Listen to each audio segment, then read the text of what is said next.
दोस्तों, जाने अनजाने हम प्रतिदिन ना जाने कितने ही पाप कर्म कर देते हैं, जैसे कि झूठ बोलना, दूसरों की चुगली करना, दूसरों के मन को दुख पहुंचाना।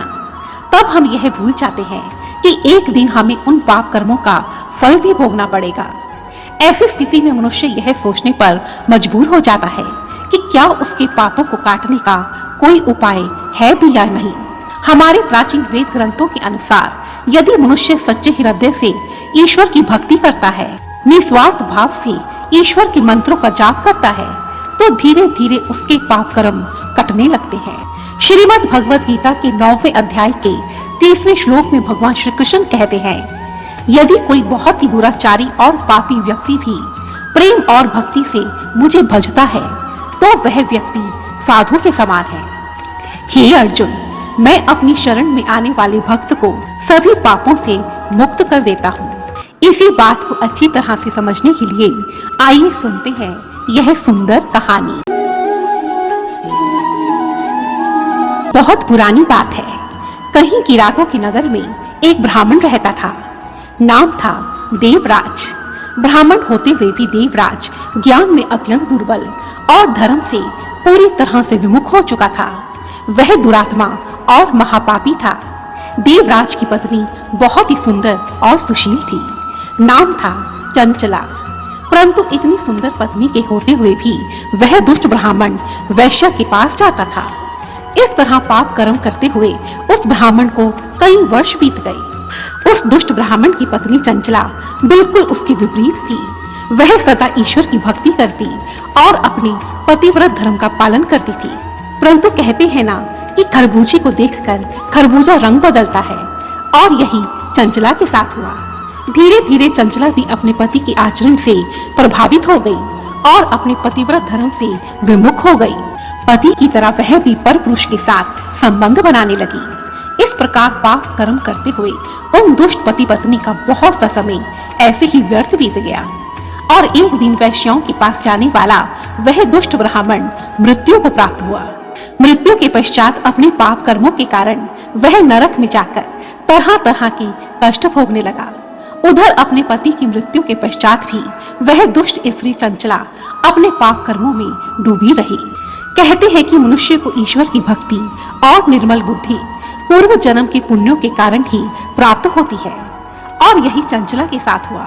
एक दिन अपने किसी पूर्व जन्म के पुण्य के कारण चंचला को अपने भाई बंधुओं के साथ शिव मंदिर में जाने का सौभाग्य प्राप्त हुआ। उस मंदिर में एक ब्राह्मण लोगों को ज्ञान भरे प्रवचन सुना रहे थे। चंचला भी अपने बंधुओं के साथ वहीं बैठकर प्रवचन सुनने लगी।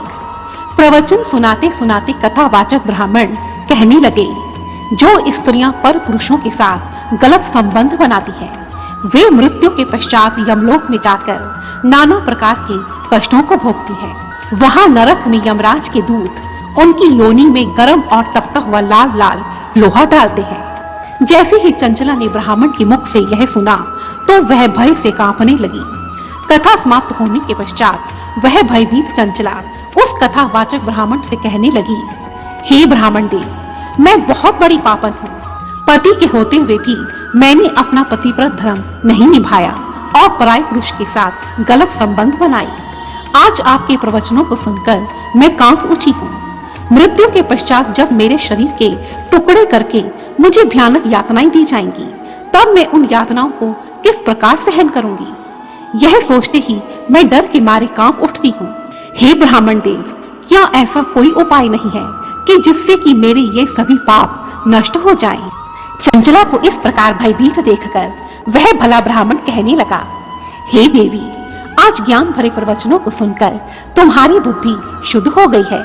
आज तुम अपने किए हुए पर पश्चाताप कर रही हो, और पश्चाताप से ही पापों की शुद्धि होती है। हे देवी, मैं तुम्हें प्रतिदिन शिव महापुराण की कथा सुनाऊंगा। तुम इस कथा को भक्ति भाव से सुनो और भगवान शिव की आराधना करो।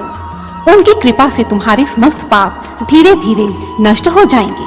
और फिर वह ब्राह्मण प्रतिदिन उस चंचला को शिव महापुराण की कथा सुनाने लगा। चंचला प्रतिदिन प्रेम से उस कथा को सुनती और फिर शिव की भक्ति करती। इस प्रकार प्रतिदिन शिव मंदिर में जाकर भगवान शिव की कथा को सुनने से धीरे धीरे चंचला की बुद्धि निर्मल और सात्विक हो गई। अब तो चंचला का जीवन पूरी तरह से बदल गया। वह मंदिर के समीप ही एक कुटिया बनाकर रहने लगी। हर रोज सुबह वह ब्राह्मण से शिव कथा को सुनती, फिर शिव की भक्ति करती और दिन में मंदिर में आने वाले शिव भक्तों की सेवा करती। दिन इसी तरह गुजरते रहे और धीरे धीरे चंचला वृद्धावस्था को प्राप्त हुई। एक दिन मंदिर में शिव कथा को सुनते सुनते चंचला अचानक से चक्कर खाकर गिर पड़ी और बिना किसी कष्ट के उसने अपना शरीर त्याग दिया। मृत्यु के पश्चात भगवान शिव का भेजा हुआ एक दिव्य रथ चंचला को लेने के लिए आया। चंचला उस दिव्य रथ पर विराजमान हुई और शिव के दूत उसे तुरंत ही शिवपुरी में ले गए। शिवपुरी में पहुंचकर उसे त्रिनेत्रधारी महादेव जी के पवित्र दर्शन हुए। भगवान शिव के उज्जवल दर्शन पाकर वह ब्राह्मण पत्नी चंचला बहुत ही प्रसन्न हुई। उसके नेत्रों से आंसू बहने लगे। हाथ जोड़कर वह कहने लगी, हे भगवान, मैंने तो अपनी युवावस्था में प्राय पुरुषों के साथ संबंध बनाए। मैंने इतने घनघोर पाप किए, फिर मुझ जैसी पापन पर आपने इतनी दया क्यों की? भगवान शिव मंद मंद मुस्कुराए और फिर बोले, यह सत्य है चंचला कि तुमने अपनी युवावस्था में घोर पाप किए, परंतु जिस दिन से तुम्हें ज्ञान की प्राप्ति हुई, तुमने अपने पापों का प्रायश्चित किया। उसी दिन से तुमने सच्चे हृदय से मेरी कथा को सुना, निर्मल भाव से मेरी भक्ति की, मेरे मंत्रों का जाप किया।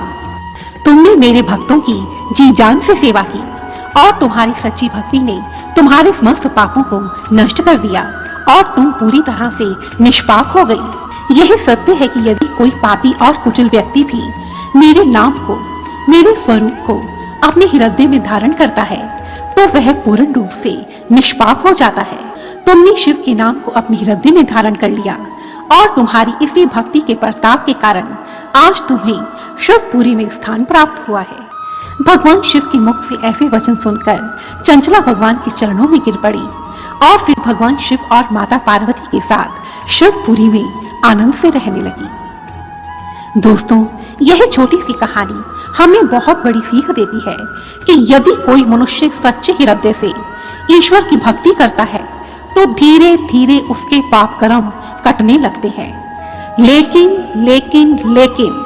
लेकिन शर्त यह है कि उसकी भक्ति में डिवोशन यानी कि आस्था 25% नहीं, 50% नहीं, बल्कि पूरी 100% होनी चाहिए। धन्यवाद दोस्तों। यदि यह कहानी आपको पसंद आई है तो इस वीडियो के नीचे सुपर थैंक्स की भी एक ऑप्शन आपको मिलेगी। आप सुपर थैंक्स पर क्लिक करके मेरे इस चैनल को सपोर्ट कर सकते हैं और मेरी ऐसी ही दूसरी कहानियों को देखने के लिए रेड कलर के बटन को प्रेस कर मेरे इस चैनल को सब्सक्राइब कीजिए और साथ ही बेल आइकन को भी जरूर दबाएं। धन्यवाद। जय माता दी।